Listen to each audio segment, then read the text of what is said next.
The ED 2030 rally held by Advisor Paul Tungwarara in Marondera yesterday fell short of expectations, drawing a low turnout from residents and party supporters. Sarabina Mashkobda Yuwachins Mashonaland East rejects ED 2030 as Tungwarara's Marondera rally flops. Low turnout signals total rejection. That was subscribe or like out on the bell icon. Tuna Pindi Yamakumi channel Rambera Chiti. The event was part of Tungwarara's ongoing campaign to position Mashonaland East as a 2030 zone, mirroring the mobilization effort he previously led in Manicaland. The strategy has been to rally grassroots structures behind extending President Emerson Mnangagwa's term beyond 2028 under the 2030 banner.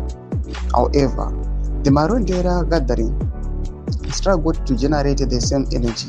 Photos and videos circulating on social media showed sparsely filled spaces, the limited engagement from the crowd. For a province that has historically been politically active, the low numbers stood out. Political observers say the result reflects growing resistance to the ED agenda in Mashonaland East.